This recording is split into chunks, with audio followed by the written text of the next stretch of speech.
Hi friends, ಇವತ್ತಿನ ವಿಡಿಯೋದಲ್ಲಿ ನಾವು ಗೃಹಲಕ್ಷ್ಮಿ ಯೋಜನೆಯ ಬಗ್ಗೆ ಅದರ 12 ಮತ್ತು 13ನೇ ಕಂತಿನ ಹಣ ಬಿಡುಗಡೆ ಮಾಡಲಿಕ್ಕೆ ಸ್ಟಾರ್ಟ್ ಮಾಡಿದ್ದಾರೆ. ನಿನ್ನೆ ಅಂದರೆ 7ನೇ ತಾರೀಕು ಮತ್ತು 8ನೇ ತಾರೀಕಿನಂದು 12ನೇ ಕಂತಿನ ಹಣ ಎಲ್ಲರಿಗೆ ಬಂದಿರುತ್ತದೆ. ಇನ್ನು ಬಾಕಿ ಇರುವುದು 13ನೇ ಕಂತಿನ ಹಣ. ಈ 13ನೇ ಕಂತಿನ ಹಣ ಇವತ್ತು 10:30 ಗಂಟೆ ಬೆಳಿಗ್ಗೆಗೆ ನಿಮ್ಮ ಅಕೌಂಟಿಗೆ ಕ್ರೆಡಿಟ್ ಆಗುತ್ತದೆ ಎಂದು ಸ್ವತಃ ಲಕ್ಷ್ಮೀ ಮೇಡಮ್ ಅವರೇ ತಿಳಿಸಿದ್ದಾರೆ. ಅದರ ಬಗ್ಗೆ ಇವತ್ತಿನ ವಿಡಿಯೋದಲ್ಲಿ ಚರ್ಚಿಸೋಣ. ಯಾವೆಲ್ಲ ಜಿಲ್ಲೆಗಳಿಗೆ ಬರಲಿದೆ ಎಂಬುದಾಗಿ ನಾವು ನೋಡೋಣ. ಅದಕ್ಕಿಂತ ಮೊದಲು ಯಾರ್ಯಾರು ಸಬ್ಸ್ಕ್ರೈಬ್ ಮಾಡ್ಕೊಂಡು ದಯವಿಟ್ಟು ಸಬ್ಸ್ಕ್ರೈಬ್ ಮಾಡಿಕೊಳ್ಳಿ. ಹಾಗೆ ವಿಡಿಯೋ ಇಷ್ಟವಾದರೆ ಪ್ಲೀಸ್ ಲೈಕ್ ಮಾಡಿ, ಶೇರ್ ಮಾಡಿ ಮತ್ತು ಸಬ್ಸ್ಕ್ರೈಬ್ ಕೂಡ ಮಾಡಿ ಫ್ರೆಂಡ್ಸ್.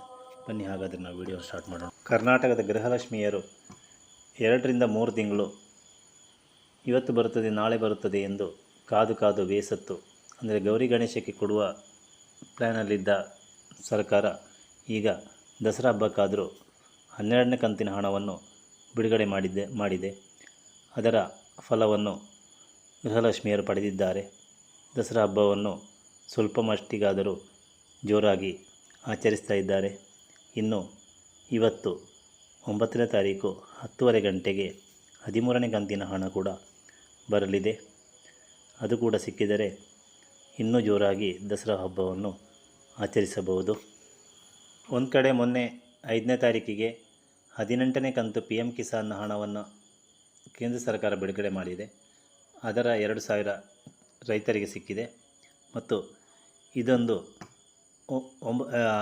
ದಸರಾಕ್ಕೆ 7ನೇ ತಾರೀಕಿನಿಂದ 9ನೇ ತಾರೀಕಿನ ಒಳಗಡೆ ಟೋಟಲ್ 4,000 ಬಿಡುಗಡೆ ಮಾಡುತ್ತೇವೆ ಎಂದು ಸ್ವತಃ ಲಕ್ಷ್ಮೀ ಮೇಡಮ್ ಅವರೇ ಹೇಳಿದ್ದಾರೆ.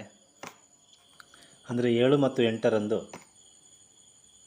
12ನೇ ಕಂತಿನ ಹಣ ಸಂಪೂರ್ಣವಾಗಿ ಬಿಡುಗಡೆ ಮಾಡಿದ ನಂತರ 9ನೇ ತಾರೀಕಿನಂದು ಅಂದರೆ ಇವತ್ತು 10:30 ಗಂಟೆಯಿಂದ ಬೆಳಿಗ್ಗೆ 10:30 ಗಂಟೆಯಿಂದ ಈ 13ನೇ ಕಂತಿನ ಹಣವನ್ನು DBT ಮುಖಾಂತರ ಸೆಂಡ್ ಮಾಡುತ್ತಾರೆ.